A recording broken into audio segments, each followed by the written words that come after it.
Hey guys, it's Rebecca Oberstadt. I am in the car on the way home.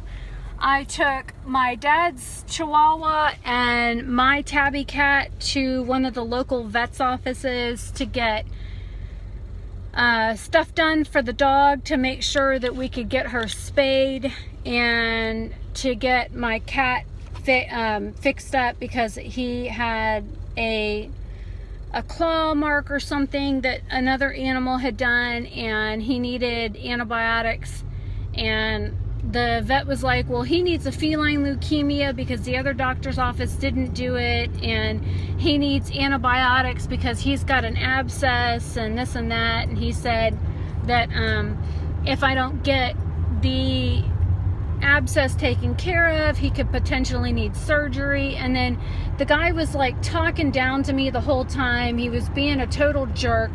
So I wrote my Facebook post. I did a check-in at the location. Oh my God, I have a almost 5-minute long video about this guy, and man, what a fucking jerk.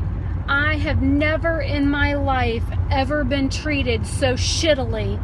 And do not use Dr. Miller, who calls himself Merrit Animal Clinic in Eustis by the Burger King there. It used to be Freddie Merritt's office. Supposedly he claims that he's owned the office for 10 years. And oh man, he's like, I do not appreciate what you wrote about me on Facebook. And he goes, how dare you write such slanderous comments about me? And he goes, I don't give a shit what religion you think I have, or what religion you think I am, or what religion you think I look like. He goes, I don't appreciate that. And I heard the conversation that you had with your father on the phone. We have intercoms in the office, and I heard every word that you said to your dad about me, and I don't appreciate the fact that you were talking derogatorily about me to your father on the phone. And, you know, the fact that the vet assistant was the one that was standing by the damn door listening to my conversation with my dad. Sorry, I am so mad right now. I'm shaking. I'm really upset. I have never in my life been treated so horribly by a stupid vet, no less, a vet. This guy thought he was entitled or something. Maybe it's the short man complex. I have no idea. All I know is that he talked down to me. He treated me like I was an absolute moron. I am far from stupid, but when I ask questions about the fact that my dad's dog may or may not be pregnant, and I asked certain questions that I needed answers for, he's like, well, if this is your dad's dog, you really need your dad here. Your dad has to come in and do these things with his dog. He said, you really should not have brought another person's dog to my clinic, he said, because the owner of the dog should be responsible enough to take time off of work in order to come and see to their animals' well-being. And I'm sorry that I'm crying, but I am so pissed right now. It's not even funny. And yes, I'm driving, but oh man, I have never been so insulted in my life. He was telling me that they didn't do all the tests and stuff that they were going to do, and my dad was told he was going to have to pay like $1,200 between blood work and a stool sample and a urine test, and it was like $200 to get the dog fixed. And then they wanted to do some like $400 x-ray on the dog to see whether or not she was pregnant. Okay, well gee, if a dog is pregnant, why would you do an x-ray on a dog?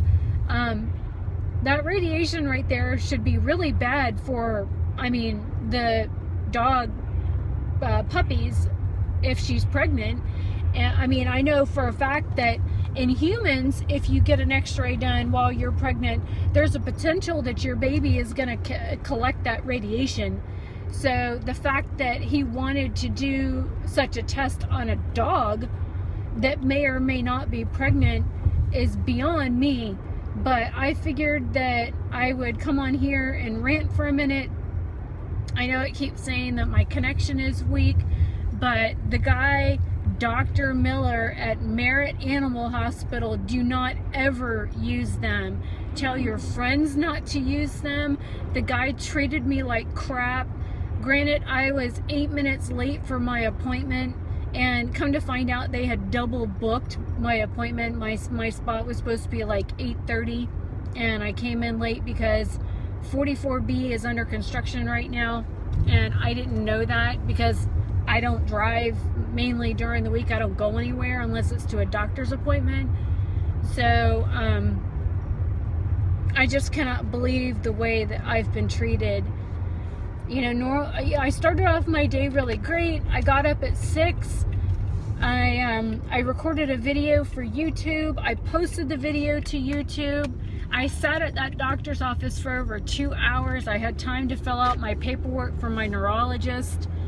You know, it's like I had time to surf through a magazine that came in the mail yesterday from my dad that he let me look at. And, you know, it's pretty bad that I sat there that long. But to have some guy tell me all this crap about me, and that he's the one that feels insulted, and that that the fact that I checked in at that location and left what he considered to be a derogatory comment, he didn't appreciate it. And so he's like, I don't ever want you to come back to my vet's office, and your dad's animals are not welcome at my vet's office, and nobody that lives at your address is welcome here, and if I know that you sent somebody to my office, I won't see them. And I mean, that's not a way to run a business at all. And to talk down to somebody the whole time, that I should have recorded the whole visit. I mean, from the time that I walked in the door to the time that, you know, I filled out the paperwork, and then I sat for 45 minutes before he even saw me, and there was nobody in the office, and I mean nobody. And then there was this lady that came in to get some injection for her dog. She works at Waterman Hospital, and she uses her dog as a therapy dog, which is great. It was a little miniature greyhound, and he was a cute little guy. But you know, and they were really nice to her. And the funny thing is the way they treated her was like night and day compared to how they treated me. And I am absolutely floored by the way that I've been treated. And you know, it's pretty bad. I started recording this video from the time that I left the vet's office to the time I got home, and I just got home, and it only took me 7 minutes to get home. I don't know if it was because I'm angry, or if it's because I didn't have nearly as much traffic. Actually, there was only one lane open on the way there, so that might have been it. Oh man, am I pissed. So now I've got to go back to the other vet's office, which the only reason why I didn't use our regular vet was because it takes so long to get seen there, and they don't do any appointments. That's one reason why I didn't go there, was because of that. But to have some little prick tell me what I can and cannot post on my own personal Facebook page really just, it irks the you-know-what out of me. You know, and it takes a whole lot to piss me off, but that guy takes the cake. I mean, I don't know if like his wife just cheated on him, or his wife just left him, or his girlfriend broke up with him, or boyfriend broke up with him, or whatever his preference is. I don't know. I didn't really get a take on him, whether or not he was one way or the other. I'm starting to turn red on my neck. I really just need to just go home. I'm gonna go drink a cup of coffee. Oh wait, I can't do that. I have to go do blood work. I'll do blood work tomorrow morning. God, this guy was a freaking jerk. I just cannot believe how horrible I was just treated. Anyways, I've been doing this almost 10 minutes, so I guess I'm gonna go. Emily. And you know what's bad is the animals suffer. because the guy was a jerk and his assistant was rude to my animals as well. And I don't like the way that he treated me, and I don't like the way that he treated my pet. And here's the kids. Oh, Emily. Hi, baby.